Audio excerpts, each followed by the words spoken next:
Olá, espero que você tenha gostado da nossa última aula sobre números naturais. Hoje nós estudaremos um pouco sobre os números inteiros. É uma continuação do conjunto dos números naturais e você vai gostar dessa aula.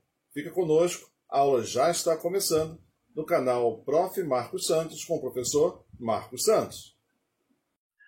Conjunto dos números inteiros é outro conjunto que seria interessante a gente relembrar rapidamente antes de falarmos sobre o conjunto dos números racionais. O conjunto dos números inteiros, ele parte de um infinito negativo e passa pelo zero e vamos para o infinito positivo. Repara que do zero à direita nós temos exatamente o conjunto dos números naturais, ou seja, o conjunto dos números naturais, todos os seus elementos, está aqui dentro desse conjunto dos números inteiros. Você pode reparar também que ele é um conjunto que agora aparecem os números negativos, né? E a necessidade de nós trabalharmos com os números negativos, de fato, fez com que fosse criado um novo conjunto mais amplo que o conjunto dos números naturais.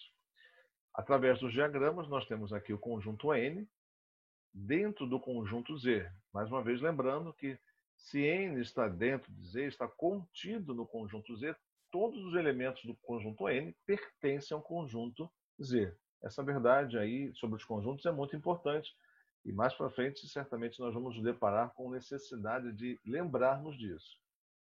Onde que são aplicados esses elementos? Onde que a gente vê esses elementos?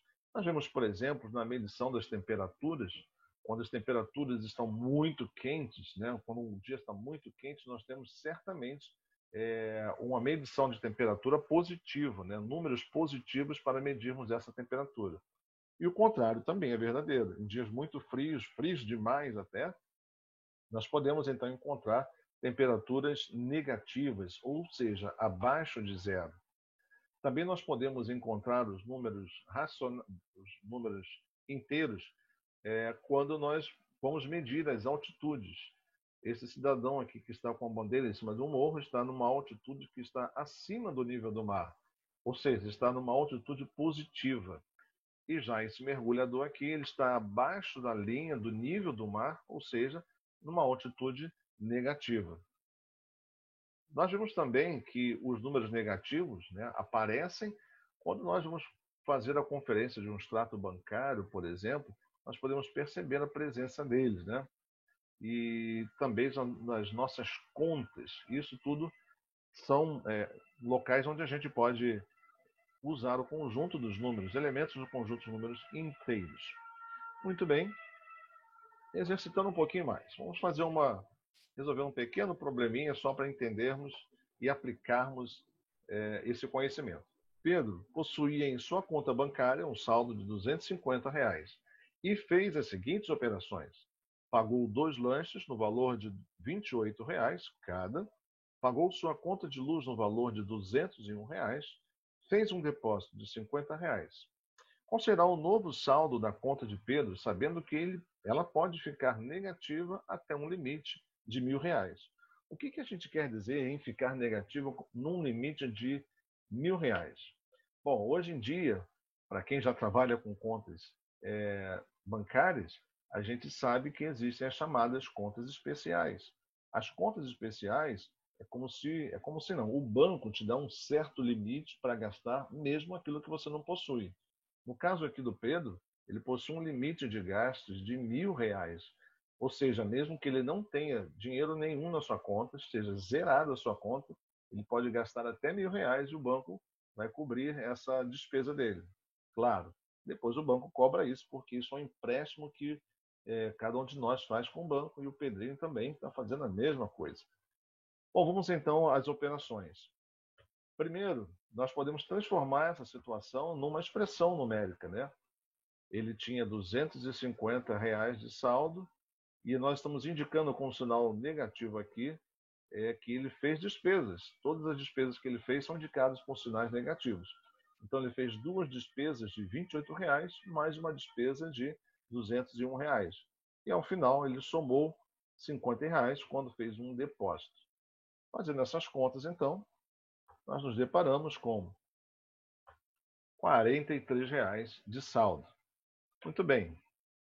É uma continha simples, né? Talvez em algum momento, só para relembrar, né, nós devemos fazer as nossas considerações, por exemplo, né, nesse momento aqui ele ficou com R$ 250 menos R$ 257, né? Só para lembrar, quando nós temos a subtração de dois números, nós devemos fazer a verificação dos seus sinais. E a gente vai ver essa regrinha de sinais já já. Elas estão chegando aí, regra dos sinais. O que acontece com a regra dos sinais na adição e na subtração? Nós já vimos isso em aulas passadas, mas então, só para relembrar, quando os sinais são iguais, nós somamos e permanecemos com o mesmo sinal. Um exemplo disso é menos 25 menos 30. Isso é igual a menos 55. Nós somamos 25 com 30 e repetimos o sinal negativo. O mesmo se daria se os sinais fossem de mais, os sinais fossem iguais a mais. Mas como eles são os dois iguais a menos, então a gente vai repetir o sinal de menos. O fato é, se os sinais são iguais, você repete o mesmo sinal e soma os algarismos, soma os números. Sinais diferentes, nós subtraímos e ficamos com o sinal do número maior. Esse maior é bom que se frise, maior em módulo. O que é ser maior em módulo? O número em módulo, para ser bem prático, é o número sem o sinal. O módulo vai representar uma distância do número até o zero. Por isso, quando a gente falar em módulo, a gente vai pensar no número sem o sinal. Então, um exemplo do que nós vimos aí, 18 menos 23, os sinais são diferentes, né? E poderíamos escrever mais 18, mas estamos suprimindo esse sinal de mais porque ele é positivo. E nós já temos muito claro que quando nós não colocamos nenhum sinal na frente é porque ele é positivo. Sinal de menos, são sinais diferentes, nós subtraímos 23 menos 18, vai dar 5, e vai prevalecer o sinal do número de maior módulo, que é o 23, né? O menos 23 seria o número de maior módulo, ou seja, resposta menos 5. E na multiplicação, como é que será que vai se dar essa questão dos sinais? Na multiplicação, nós vamos ter o seguinte, muito fácil quando os sinais são iguais. Sinais iguais dá sempre mais. Até rimou, né? Fica fácil de você decorar. Exemplo, menos 28 dividido por menos 4. Você vai fazer a divisão de 28 por 4, encontra 7, repete, e você transforma o sinal em positivo. Sinais iguais dá sempre mais. Sinais diferentes dá sempre menos. Muito simples essa regra, né? Tão simples que às vezes alguns confundem na adição. Então, 28 dividido por menos 7, sinais são diferentes, né? Mais 28 e menos 7, vai dar negativo, dá menos, e você faz a conta então de dividir. Essa foi nossa aula de hoje, nós ficamos por aqui, mas na próxima aula voltaremos falando sobre o conjunto dos números racionais. Você não pode perder, tá bom? Um grande abraço e até lá!